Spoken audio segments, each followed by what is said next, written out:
Estamos aqui para fazer a nossa primeira sessão de 12 minutos de filosofia. Sim, a filosofia ela pode ser prática, ela pode ser algo que te auxilia no seu dia a dia.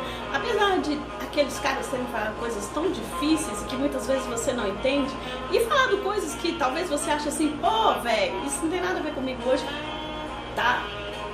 Vira, muda a fita, ok? Filosofia, tudo a ver. Vamos falar sobre ética hoje. Você já deve ter ouvido falar de um cara chamado Jesus Cristo, que disse assim: fazei ao próximo como a si mesmo, ame ao próximo como a si mesmo. Pois é, a ética parte desse princípio. Esse é um princípio que é chamado de regra de ouro. O que significa a regra de ouro? É essa reciprocidade, essa empatia de você se colocar no lugar do outro para pensar, poxa, será que se o outro fizesse isso que eu estou querendo fazer com o outro, fizesse comigo, eu ia gostar? Bom, enfim, reciprocidade. Se você tiver esse raciocínio, esse simples raciocínio, você já começa a ter uma conduta ética balizada. O que é uma conduta ética balizada? É uma conduta ética que pensa no amanhã. Quais as consequências do meu ato? Isso que eu estou fazendo é a melhor escolha? É o que deve ser feito nesse momento? É o melhor modo de se fazer? A ética parte desses pressupostos. Dos pressupostos de que a nossa cabeça, a nossa mente nos fez capazes de pensar. O nosso raciocínio se relaciona com nossos desejos, nossas emoções, nossas vontades, nossas necessidades fisiológicas, e não é porque eu tenho uma necessidade fisiológica, por exemplo, de me alimentar, que eu vou soltar o primeiro supermercado.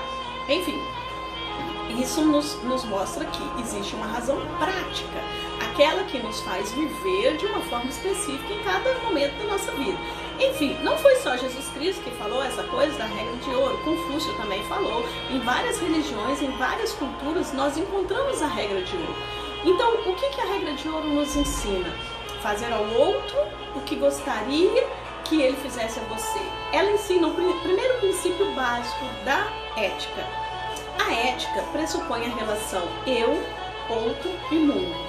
Ou seja, pressupõe você entender que você tem uma identidade e que a sua identidade te faz ser a pessoa que você é e o outro é alguém diferente de você. É o que nós chamamos na filosofia de alteridade.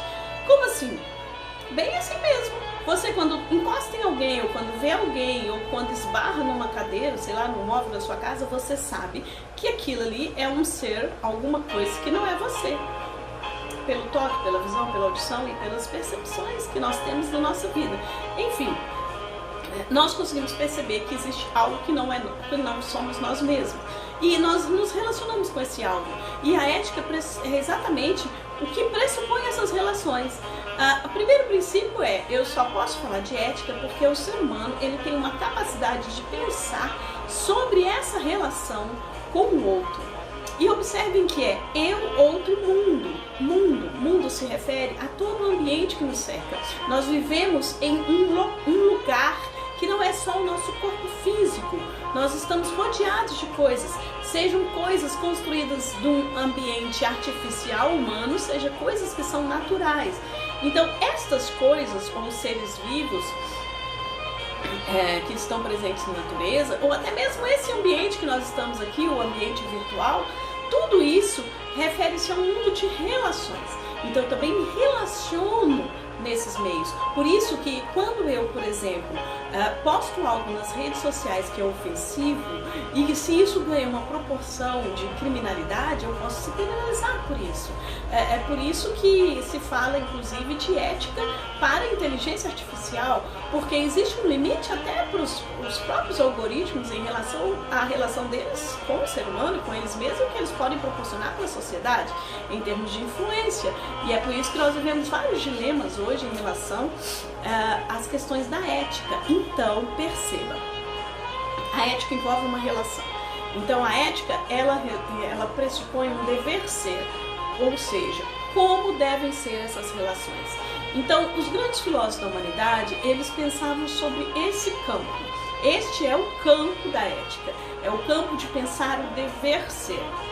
Então nós temos as coisas como elas são e nós temos as coisas como elas devem ser. Só que diferente da lei, né, da lei positiva, que nós chamamos no caso a lei jurídica, a ética ela é composta de leis morais. As leis morais elas podem ser particulares ou universais. O que significa isso? Significa que a legislação ela já está pressuposta por um Estado democrático, numa Constituição, numa lei, numa normativa, e ela antecede o ato, ou pelo menos deveria anteceder. É claro que os casos omissos vão gerar jurisprudências, mas o que acontece?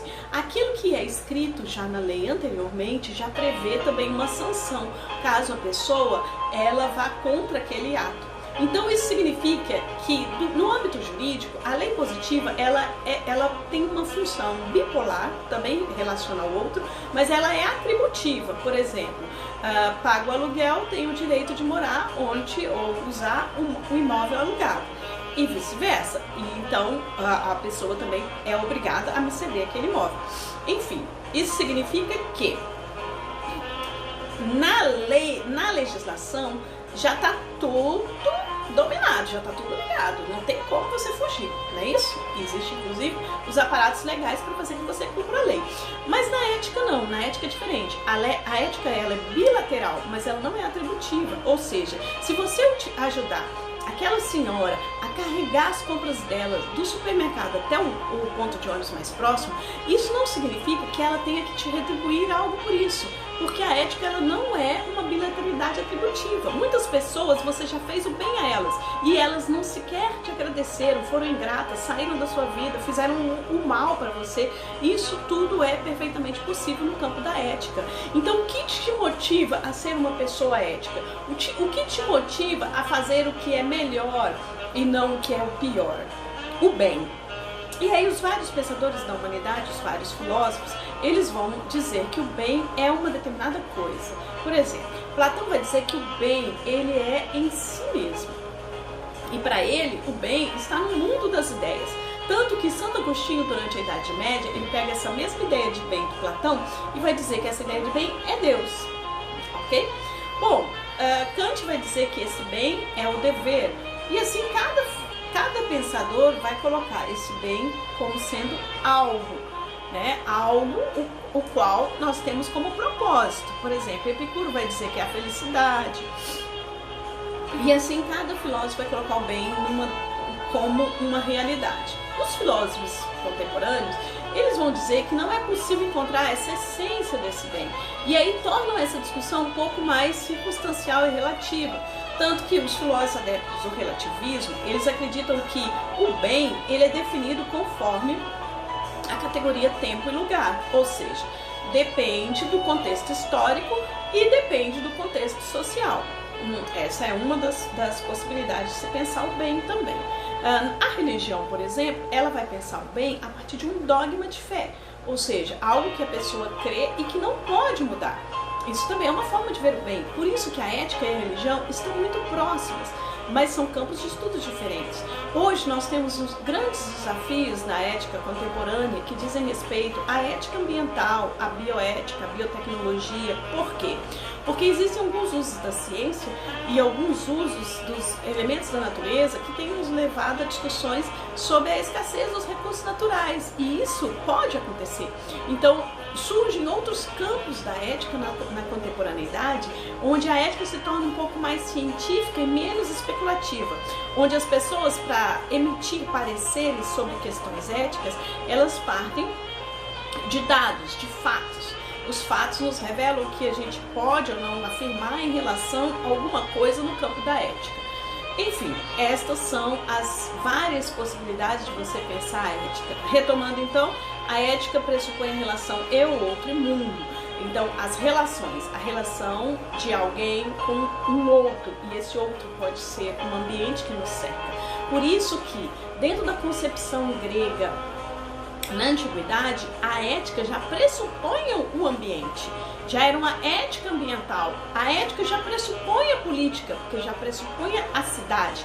Alguém, quando agia no campo grego, no pensamento grego, alguém quando agia, ele agia em prol de um bem comum. Ele agia, a ação dele não interferia só nele. Hoje nós falamos de filosofia de vida, visão de mundo, né? Falamos de várias coisas que são muito individualistas, como se a nossa ação, né? Por exemplo, ética profissional, ética disso, ética daquilo, como se a nossa ação ela interferisse só naquele contexto, e não é verdade. O mundo globalizado tem nos feito perceber isso. Os desafios que temos enfrentado na atualidade têm nos feito perceber isso, que a ação de uma pessoa ela está diretamente ligada à ação de outra, e a velocidade com que as informações têm percorrido tem nos mostrado os grandes desafios das relações humanas no período que nós estamos vivendo. Então isso significa que não são só fatos que vinculam nessas relações, existem também juízos de valor. Por isso que a ética ela nos coloca no campo do dever ser, porque ela não está apenas ligada a fatos que nós observamos, ela está ligada também ao que as pessoas pensam sobre esses fatos. Por isso que entram as questões ideológicas, por isso que entram as questões de moralidade de cada contexto étnico, cultural, né, tribal, enfim. Finalizamos com Kant, ok? Kant vai nos dizer que nós podemos pegar uma lei moral particular e transformar ela em uma lei universal. Como? A partir do momento que eu pensar assim, isso que eu estou fazendo, que eu acho que é o certo, se todo mundo fizer a mesma coisa e isso ser um princípio universal em todo o tempo, o que iria acontecer? Se a resposta for que o bem aumentaria, né? Bem aqui entendido entre aspas, no sentido de que as coisas caminhariam o melhor possível, então você tem uma lei moral universal. Isso é chamado de imperativo categórico. Para Kant, o imperativo categórico significa você usar a sua razão prática para definir um dever. Você mesmo pode pensar qual é a melhor coisa a fazer em cada contexto. E isso que eu estou fazendo, se todos fizessem assim, isso seria bom para todos? Enfim, até a próxima!